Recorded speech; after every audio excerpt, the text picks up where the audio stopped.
किसान भाइयों सबको नमस्कार। हम जवाहरलाल त्रिपाठी आपके बीच में हैं, सेवानिवृत्त subject matter specialist agriculture department के। आप धान की खेती प्रमुख रूप से अपने यहाँ करते हैं। इसमें आपकी एक बीमारी लगती है जिसको बैक्टीरियल ब्लाइट कहते हैं। साकार्ण झुलसा हिंदी में कहते हैं, अंग्रेजी में बैक्टीरियल लीफ ब्लाइट कहते हैं।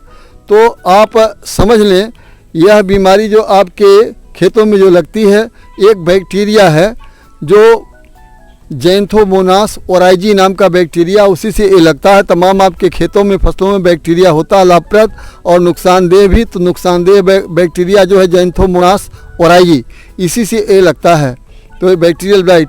अब आप एक के खेतों में जब ये बीमारी लग जाती है तो आप इससे परेशान हो जाते हैं। आप देखें, ये बीमारी आपके खेतों में लगी हुई है और इसमें आपकी ये पत्तियां जो है धान की ऊपर, इसके नोक से किनारे से सूखना शुरू हो जाती है और धीरे धीरे ज़्यादा लग जाने पर पूरी पत्ती किनारे से ये सूख जाती है। अब इसमें अगर आप ज़्यादा स्थिति में लगा हुआ है तो देख लेंगे कि इसमें जलीय धब्बे, वाटर लीजन्स बन जाते हैं, जल के धब्बे बन जाते हैं। उसकी प्रमुख एक पहचान है इस बीमारी की। इसी का एक दूसरा रूप ऐसा होता है, जो धान की ये पत्तियां हैं, इसकी नसों में पीले रंग की धारियां बन जाती हैं, वह भी वही नुकसान करता है। जब यह एक अच्छी स्थिति में लग जाता है तो आपकी जड़ें बिल्कुल इनएक्टिव हो जाती हैं, निष्क्रिय हो जाती हैं।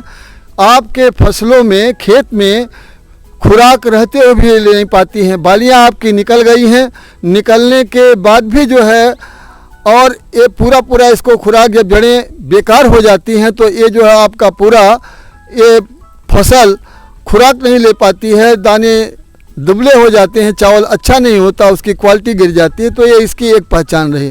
अब इसको आप बचने के लिए करेंगे क्या? शुरू से आपने जो धान पीछे से कहीं से बीज लिया है, इसका बैक्टीरिया आपके धान के बीज के भी साथ हो सकता है। इसका बैक्टीरिया आपकी मिट्टी में भी हो सकता है, इसका बैक्टीरिया आपके वातावरण में। जब इसको अनुकूल परिस्थिति मिलती है तो यह अपना आक्रमण आपके खेतों में कर देता है और नुकसान कर देता है।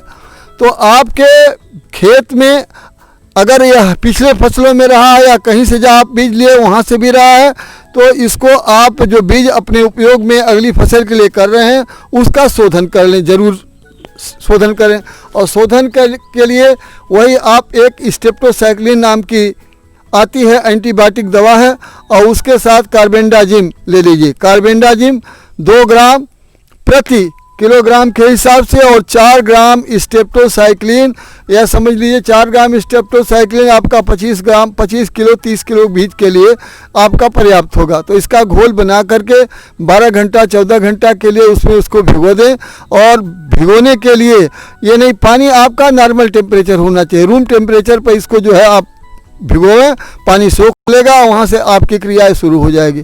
जब इस बीमारी के लक्षण आपके खेतों में दिखाई पड़ते हैं, आपने पहचान लिया कि हाँ बैक्टीरियल लीफ ब्लाइट है, तो इसके लिए आप जो है यही स्टेप्टोसाइक्लिन 6 ग्राम और उसके साथ 200 ग्राम जो है कॉपर ऑक्सीक्लोराइड, दोनों का छिड़काव 1 एकड़ के लिए। अगर आपका 1 हेक्टेयर का क्षेत्रफल है तो इसको आप 15 ग्राम स्टेप्टोसाइक्लिन और 500 ग्राम कॉपर ऑक्सीक्लोराइड का एक छिड़काव आप इसमें कर दें। सावधानी इस बात की रखेंगे, आपके खेतों में बीमारी लगी हुई है, आपको कोई कह दे कि हाँ इसमें आप जो है यूरिया मिला दीजिए, यूरिया मिलाने से और तो नुकसान नहीं है, लेकिन बीमारी की स्थिति चाहे आपके फसल की हो, चाहे जानवर की हो, चाहे आदमी को हो, तो पहले बीमारी को कंट्रोल किया जाता है, खुराक बाद में दिया जाता है। खुराक देने पर बीमारी और बढ़ सकती है, तो इसलिए इसका आप छिड़काव कर दें।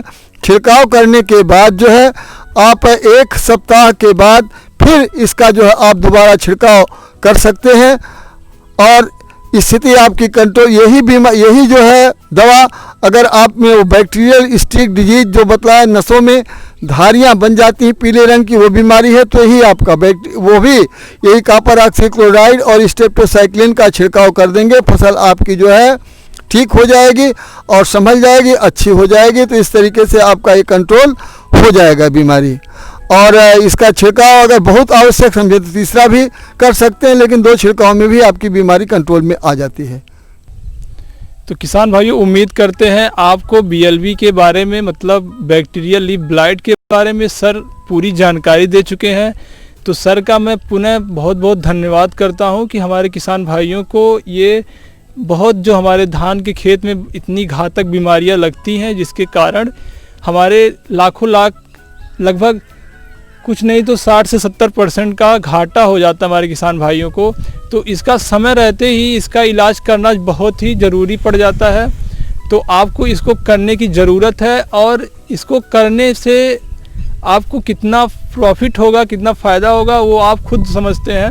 कहीं कहीं हम सुनने में, अफवाह में आता है कि इसमें नमक छिड़क दिया जाए या ऐसा वैसा कर दिया जाए, तो ये कहीं ना कहीं गलत है। इसको मत करिए। एक एक्सपर्ट से जानकारी लेकर के ही अपने खेत में कुछ ऐसा किया जाए जो आपके खेत के लिए फ़ायदेमंद हो। ऐसा कुछ ना कर दिया जाए कि पूरी भर्ती हमारी ख़राब हो जाए। तो कुछ ऐसे हमारे किसान भाई अपना ज्ञान प्रस्तुत कर देते हैं जो हमारे दूसरे किसान भाइयों के लिए घाटा का सौदा हो जाता है। तो इसके बारे में आपको ये सर पूरी जानकारी दिए हैं, तो इनका अपने चैनल में बहुत बहुत धन्यवाद करते हैं, स्वागत करते हैं। तो सर बहुत बहुत धन्यवाद आपका, जो हमारे किसान भाइयों को समझाए।